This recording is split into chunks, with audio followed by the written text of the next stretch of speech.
IIT జేఈలో మంచి rank రానటువంటి విద్యార్థులకు బెస్ట్ ఆప్షన్ సిఎస్ఈఎంఏ కోర్సులు అడ్మిషన్స్ జరుగుతున్నవి. అందరికీ నమస్కారం. నా పేరు మాధురి. మీరు చూస్తున్నది సుమన్ టీవీ నెట్వర్క్. ఏకాదశికి ఎంతో ప్రాముఖ్యత ఉంటుంది కదండి. మరి ప్రతి ఏకాదశికి ఒక్కొక్క విశిష్టత ఉంటుంది. మరి ఈ జ్యేష్ఠ మాసంలో వచ్చే ఏకాదశికి ఉన్న విశిష్టత ఏంటో మనకు తెలియజేయడానికి మనతో పాటు ఉన్నారు ప్రముఖ జ్యోతిష్య వాస్తు పండితులు బ్రహ్మశ్రీ నందిబట్ల శ్రీహరి శర్మ గురువు గారు. నమస్కారం గురువు గారు. వాగర్థావివ సంపృక్తౌ వాగర్థ ప్రతిపత్తయే జగతః పితరౌ వందే పార్వతీ పరమేశ్వరౌ. ఆదిత్యాయ చ సోమాయ మంగళాయ బుధాయ చ గురు శుక్ర శనిభ్యశ్చ రాహవే కేతవే నమః. శృంగేరి జగద్గురు పీఠాధిపతులకి కంచి పీఠాధిపతులకి నమస్కారములు తెలియచేసుకుంటూ కార్యక్రమాన్ని ప్రారంభిద్దాం.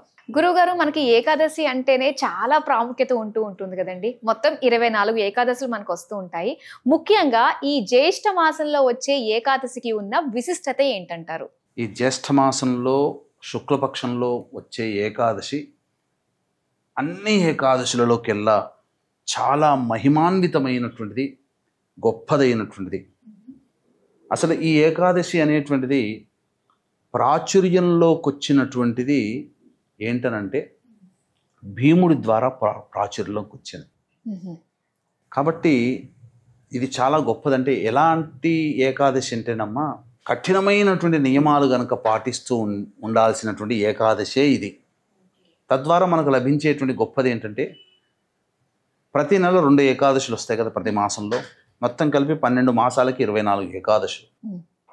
ఈ 24 ఏకాదశుల్లో ఉన్నటువంటి ఈ ఒక్క ఏకాదశి రోజున వ్రతాన్ని నియమాన్ని ఆచరించడం ద్వారా తక్కినటువంటి 23 ఏకాదశులలో ఆచరించినటువంటి ఫలితం ఏదైతే ఉంటుందో ఆ ఫలితం అంతా ఈ ఒక్క రోజున ఆచరించడం ద్వారా కలుగుతుంది. ఎన్ని వెసులుబాట్లు ఉన్నాయండి అసలు. చాలా అమ్మ. అంటే ఎందుకు వచ్చింది అనంటే వ్యాస భగవాన్ల వారు, శ్రీకృష్ణుల వారు, పాండవులందరూ కలిసి వనవాస సమయంలో అందరూ కలిసి మాట్లాడుకుంటున్నారు. అప్పుడు యుధిష్ఠిరుడు అంటే ధర్మరాజు అడిగాడు కృష్ణుని, కృష్ణ, భవిష్యత్ అంతా కూడా అగమ్య గోచరంగా ఉంది. ఇక్కడ మేము ఇట్లాంటి కష్టాలను అనుభవిస్తున్నాం. భవిష్యత్తులో మేము చేసేటువంటి పనులలో విజయం కలగాలి అంటే దేవతానుగ్రహం కావాలి. ధర్మార్థ కామ్య మోక్షములు కలగాలన్నా దేవతానుగ్రహం కావాలి. కాబట్టి ఇవన్నీ కూడా ఏ విధమైనటువంటి వ్రతాన్ని ఆచరించడం వల్ల మాకు కలుగుతుంది చెప్పు కృష్ణ అని అంటే, అప్పుడు నాకన్నా పెద్దవారు వేదవ్యాసుల వారు ఉన్నారు, వారి నోటి ద్వారానే వినండి అని చెప్పి అని అంటుంటాడు. అప్పుడు ఆయన ఏమన్నాడంటే వ్యాసుల వారు, ఖచ్చితంగా నాయన ఏకాదశి తిథి అనేటువంటిది ఉన్నది, దాన్ని అందరూ ఆచరించండి, తప్పకుండా మీకు మంచి విజయాలు పొందుతారు. విష్ణు యొక్క అనుగ్రహం కలగడం ద్వారా అడవుల్లో మీరు ఉన్నారు, దేనికి కారణం రాజ్యభ్రష్టత, కాబట్టి ఖచ్చితంగా మీకు రాజ్య పదవి అనేటువంటిది లభిస్తుంది. 1 సంవత్సరం పాటు మీరు ఈ విధంగా ఆచరించండి నాయన అని చెప్పి చెప్తాడు.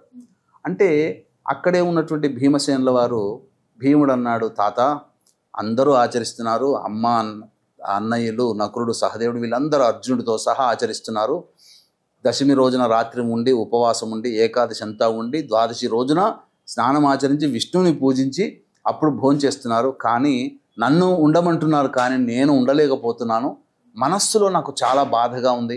అందరూ ఇటువంటి వ్రతాన్ని నియమాన్ని ఆచరించి పుణ్యాన్ని సంపాదించుకున్నారే, కానీ నేను ఉండలేకపోతున్నాను. ఒక్కరోజు భోజనం చేయలేకపోయినా నేను ఉండలేను, నా పరిస్థితి అటువంటిది, మరి నాకేంటి మార్గము తాత అని చెప్పి వ్యాసుల వారిని అడిగితే, అప్పుడు వ్యాసుల వారు చెప్పారు, రాబో మాసం జ్యేష్ఠ మాసం ఏకాదశి తిథి రోజున ఆ ఒక్క తిథి రోజున నువ్వు ఆచరించవయ్యా, మిగిలిన 23 ఏకాదశుల ఫలితం అంతా నీకు వాళ్ళు చేస్తే ఫలితము ఈ ఒక్క ఏకాదశి రోజున ఆచరించిన వల్ల నీకు ఆ ఫలితం అంతా కలుగుతుందని చెప్పి చెప్పడం జరిగింది. కాబట్టి ఈ వ్రతాన్ని విధి విధానంగా ఆచరించినట్లయితే మిగతా 23 ఏకాదశులు ఆచరించితే ఎటువంటి పుణ్య ఫలితం కలుగుతుందో అటువంటి ఫలితం అంతా ఈ ఒక్క ఏకాదశి రోజున కూడా ఆచరించినందువల్ల కలుగుతుంది. అయితే ఈరోజు చేయాల్సిన విధి విధానాలు ఎలా ఉంటాయి గురువుగారు? తప్పకుండా అమ్మా. ఎందుకంటే ఏకాదశి వ్రత విధానం అనేటువంటిది చాలా విశిష్టమైన, చాలామంది ఏకాదశి వరకే ఉంటారు, దానికి సంబంధించింది కూడా ఉందమ్మా. అయితే వీక్షించేటువంటి ప్రేక్షకులకి గమనిక, జ్యేష్ఠ మాసము బుధుడికి సంబంధించింది. పౌర్ణమి ఆ రోజు 11వ తారీఖు బుధవారమైంది, బుధుడు అధిపతి. ఆ రోజున్న పూర్తి నక్షత్రం జ్యేష్ఠ నక్షత్రం. కాబట్టి అది కూడా బుధునికి సంబంధించిన నక్షత్రం. కాబట్టి దీనిని మహాజ్యేష్ఠ పౌర్ణమి అని అంటారు.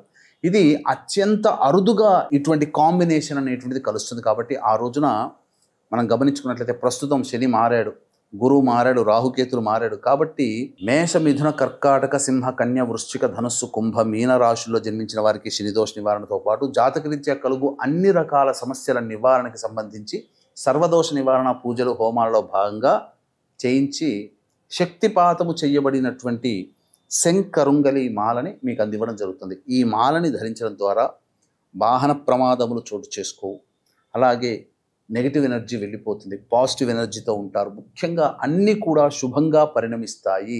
ఈ ధరించడం ద్వారా మంచి పాజిటివ్ వైబ్రేషన్స్తో అనుకున్న పనులని త్వరితంగా పూర్తి చేసుకోవడానికి మీకు మార్గం సుగమం అవుతుంది అని చెప్పొచ్చు. అవకాశం ఉన్నవాళ్ళు కార్యక్రమం కాంటాక్ట్ చేసి ఈ మాలని ఏ విధంగా తీసుకోవాలో పూర్తి వివరాలు తెలుసుకోవచ్చు. అలాగే పూజా వివరాలు కూడా తెలుసుకోవచ్చు. ఉదయం 9 గంటలకి ప్రారంభమవుతుంది 11వ తారీఖు రోజున. 8 గంటల లోపల మీరు గోత్రనామాదులు నమోదు చేసుకోవచ్చు. దీనికి వ్రత విధానం ఏంటంటేనమ్మా, ఆ జ్యేష్ఠ శుద్ధ ఏకాదశి ముందు రోజు దశమి తిథి రోజున ప్రదోషకాలం అయిన తర్వాత దారభ్యత, ఆ దశమి తిథి రోజు రాత్రి రోజు, అనగా ఈసారి మనకు ఏకాదశి శుక్రవారం అయింది కాబట్టి గురువారం, ఈ గురువారం రోజున ముందుగా ఈ సంబంధించినటువంటి దశపాపహర దశమి అయింది. ఆ రోజు ఇంకా విశేషం. కాబట్టి దశమి రోజు రాత్రి మద్యపానము, ధూమపానము, మాంసాహారము ఆ దశమి రోజున అసలు చేయకూడదు. దాంపత్యం కూడా పనికిరాదు. బ్రహ్మచర్య వ్రతాన్ని ఆచరించాలి. నేల మీద అవకాశం ఉంటే నేల మీద నిద్రించాలి.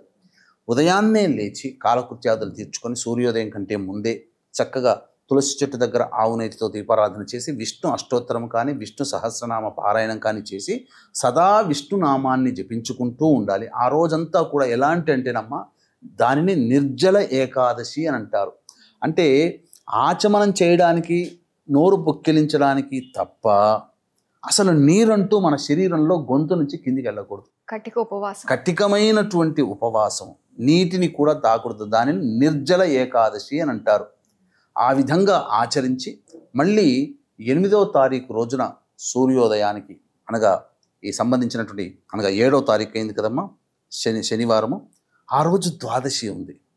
ఆ రోజు ద్వాదశి అంతా ఉంది కాబట్టి విశేషంగా విష్ణువుని మళ్ళీ ఆరాధన చేసి ఎవరికైనా అతిథి అభ్యాగతులకి లేదా అన్నదానం ఎవరికైనా జరిపించి అప్పుడు ఇంటి యజమాని గనక భోజనం చేస్తే ఈ ఏకాదశి వ్రతము పరిసమాప్తం అవుతుంది. ఒకనాడు కాశీక్షేత్రంలో బాగా హోరున వర్షం కురుస్తుందట.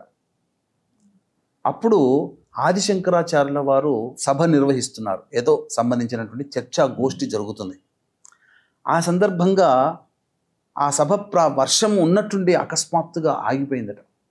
ఆగిపోతే అప్పుడు ఆదిశంకరాచార్యుల వారికి సందేహం కలిగింది. అందరికీ ఒక్కసారి నమస్కారం చేసి, మీ దగ్గర ఉన్నటువంటి వర్షం ఇక్కడంతా కూడా భోరున ఉన్నది కదా, అకస్మాత్తుగా ఆగిపోయిందంటే ఎవరో మహానుభావులు నిర్జల ఏకాదశి వ్రతాన్ని ఆచరిస్తున్నారు కాబట్టి ఆ వ్రత మహిమని పొందిన వాళ్ళు ఉన్నారు కాబట్టి వాళ్ళకి ఒకసారి నమస్కారం, సభకందరూ నమస్కారం చేసుకుందామంటే ఆ సభలో ఉన్న వ్యక్తి లేస్తాడు, నేను ఆచరిస్తున్నానండి నిర్జల ఏకాదశి. అంతటి మహత్యం అన్నట్టు. ఆ వ్యక్తి ఉండడం వల్ల అన్నీ కూడా పాజిటివ్ వైబ్రేషన్స్ కలుగుతాయి.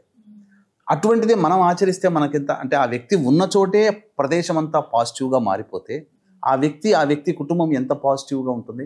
కాబట్టి వీక్షించేటువంటి ప్రేక్షకులు మిగిలిన 23 ఏకాదశుల ఫలితాన్ని పొందాలన్నా ఈ నిర్జల ఏకాదశి రోజున ఉపవాసం ఉంటే చాలా మంచిది.